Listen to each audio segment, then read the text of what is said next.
Assalomu alaykum hurmatli o'quvchilar. Ismim Eldor Akramov va sizlar bilan 68-darsimizni boshlaymiz.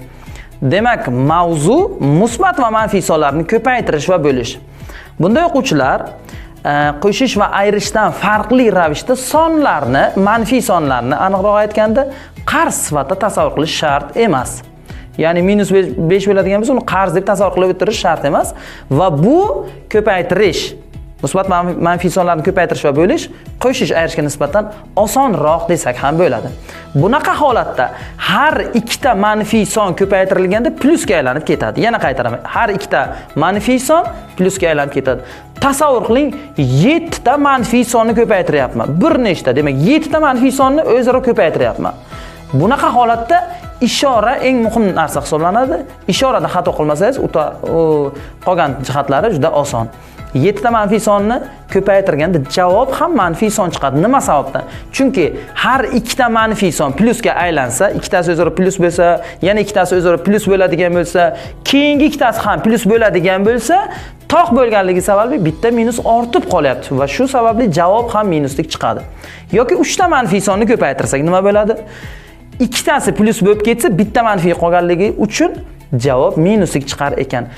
Yoki o'quvchilar 4 ta manfiy sonni ko'paytiradigan bo'lsak, javob plyuslik chiqadi. Nima uchun? 4 ta manfiy sonimizda 2 ta manfiy plyus bo'lib ketsa va qolgan ikkitasi ham plyus bo'ladigan bo'lsa, javob natijada plyuslik chiqar ekan. Keling bitta misol ham keltirib o'taylik. Masalan, -2 ko'paytirilgan -4 ko'paytirilgan -5 bo'lsin. 3 ta son kelyapti, uchalasi ham manfiy. -2, -4, -5. Demak, birinchi ishora aniqlab olamiz. Ishora nima chiqadi? Minuslik, chunki 3 ta manfiy sonimizdan ikkitasi plyus bo'lib ketsa, bittasi qolib ketgani uchun javob minuslik chiqyapti. Xo'p, javob minuslik bo'lar ekan. Ana endi biz shunchaki sonlarni ko'paytirib qo'ysak bo'ldi. Ya'ni 2 ni 4 ga ko'paytiramiz 8, 8 ni esa 5 ga ko'paytiramiz 40. Javob esa -40 chiqar ekan. Keling, shu narsani endi yana tushuntirib o'taylik. Masalan, 2 ko'paytirilgan -4 ko'paytirilgan -5 bo'lgandachi? Manfiy son 2 ta bo'lyapti. Son 3 ta bo'lganligi bilan manfiy 2 ta bo'lyapti. Javob musbat chiqadi va boyaki sonlarni ko'paytirganda 40 ning o'zi bo'lar ekan. Xo'p, bu darsimizning nazariy qismi edi. Ana endi amaliy qismga o'tamiz. Qani ketdik. Xo'p, davom etamiz o'quvchilar. Ana endi amaliy qismga o'tamiz. Demak, mavzu musbat va manfiy sonlarni ko'paytirish va bo'lish. Xo'p. Bitta narsani demak aytib o'tishimiz kerak o'quvchilar. Musbat sonlarni ko'paytirish va bo'lish ularni qo'shib ayirishdan osonroq. Ya'ni hozir mana misollar yordamida ko'rib o'tasiz. Bir muncha demak tushunish osonroq bo'lsa kerak, hozir ko'ramiz demak. Demak, -5 ko'paytirilgan -2 ko'paytirilgan -4. Bunda sonlarni qarz sifatida tasavvur qilish shart emas. Ya'ni 3 ta sonni ko'paytiryapmiz. Bunda bitta narsaga ahamiyat berishimiz kerak. Shu ko'paytirilayotgan sonlar yoki bo'linayotgan sonlardan nechtasi minus? Shunga ahamiyat beramiz.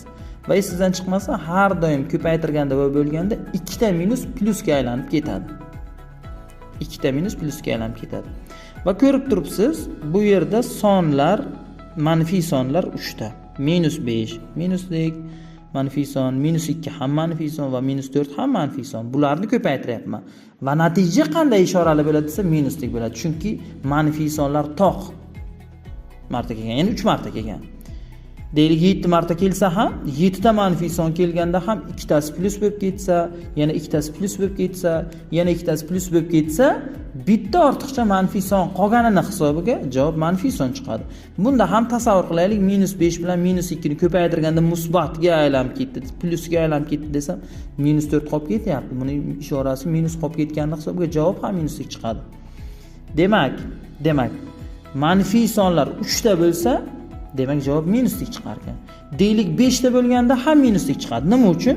5 ta manfiy sonni ikkitasi 2 ta manfiy ko'payganda musbat bo'lib ketadi. Yana ikkitasi o'zaro musbat bo'lib ketsa, bittasi ortiqcha qolib ketyapti. Shuni hisobiga javob minuslik chiqar ekan.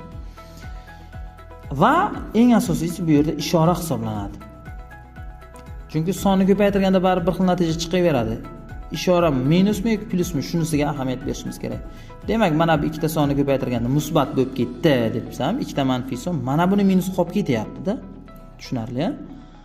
Xo'sh, demak 3 ta manfiy son ko'paytirilganda ikkitasi musbat bo'lib ketsa va bittasi ortiqcha qolib ketyapti. Shuni hisobga javob mana minuslik chiqyapti. Xo'p, 40 qayerdan kelgani esa tushuntirish ham shart emas. Nima uchun? Juda oson. 5 ni 2 ga ko'paytirdim. 10 ni 4 ga ko'paytirdim. 40. Ya'ni son 40 bo'lishi shu sonlar ko'paytirilganiga teng bo'laveradi. Hamma gap ishorada ekan. Xo'p, ana endi keyingi misolga o'taylik. Mana 4 ta son berilgan. Menga nechta son ekanligi, nechta sonni ko'paytirayotgani muhim emas. Manfiy ishoralilar nechta ekanligi muhim. Ya'ni son 4 ta bo'lishi mumkin, lekin manfiylari nechta? Ko'paytirilayotgan sonlar nechta? Bitta mana -3 manfiy va -5 manfiy. Boshqa manfiy son yo'q. Manfiylar nechta ekan? 2 ta ekan va juft ekan. Va ikkita manfiy plusga aylanib ketganning hisobiga javob mana pluslik chiqyapti. Ya'ni minus yo'q bu yerda. Xo'p, 180 qayerdan kelyapti? Shu sonlarning ko'paytmasi. Deylik, 3 ni 2 ga ko'paytirsak 6, 6 ni 5 ga ko'paytirsak 30, 30 ni 6 ga ko'paytirsak mana 180 hosil bo'lyapti. Hamma gap ishorada. Ya'ni ikkita manfiy son bo'lganligi uchun musbatga aylanib ketdi.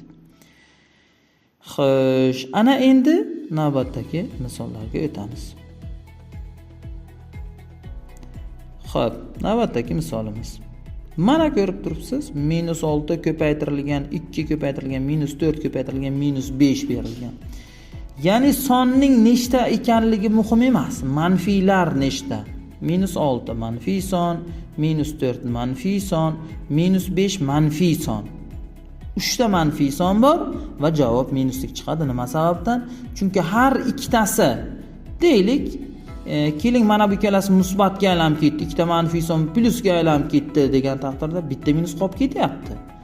Shuni ishorasi demak natijada minuslik chiqyapti. Deylik 4 ta minuslik son bo'lganda musbat bo'lib ketardi-da. Chunki ikkitasi musbat bo'lsa, yana ikkitasi musbat bo'lib ketadi. Xo'p. Shuning uchun ham javob minuslik chiqyapti. Xo'p, 240 qayerdan kelganligi esa sonlarni ko'paytirganimizga teng. Demak, bunda ham qulay usulda ko'paytirsak ham bo'ladi, bir boshdan ko'paytirsak ham bo'ladi. Javob 240 chiqadi. 6 kere 2 12, 12 ni 4 ga ko'paytirsak 48, 48 ni 5 ga ko'paytirsak 240 chiqyapti. Javob esa minuslik. Va navbatdagi misolimiz. Ushbu sonimizda ham mana bo'lish ham bor ekan. Ya'ni bu yerda ham sonlar nechta ekanligi emas, manfiy sonlar nechta ekanligi muhim. Demak, sanaymiz. Demak 3 manfiy son emas. -8 manfiy son, -5 manfiy son, -2 manfiy son va -6 manfiy son. Manfiy sonlar nechta bo'lyapti? 4 ta bo'lyapti. Demak, o'zingizdan juft bo'lganligi uchun bu yerda ishora musbatga aylanib ketadi. Ya'ni bu ikkita son musbat bo'lib ketsa, mana bu ikkitasi ham musbat bo'lib ketadi. O'zaro javob shunda musbat chiqar ekan. Endi buni ko'paytirib bo'lishimiz mumkin va 3 karra qisqartirishimiz mumkin. Mana 3 karra 2 6 bo'ladi. Mana bu boshdagi 3 bilan oxirdagi 2 6 bo'lsa, maxrajdagi 6 bilan qisqarib ketib, shunda 8 karra 5 qolar ekan. 40 bo'ladi natijada. Xo'p, bu manfiy sonlarni ko'paytirish va bo'lish edi o'quvchilar.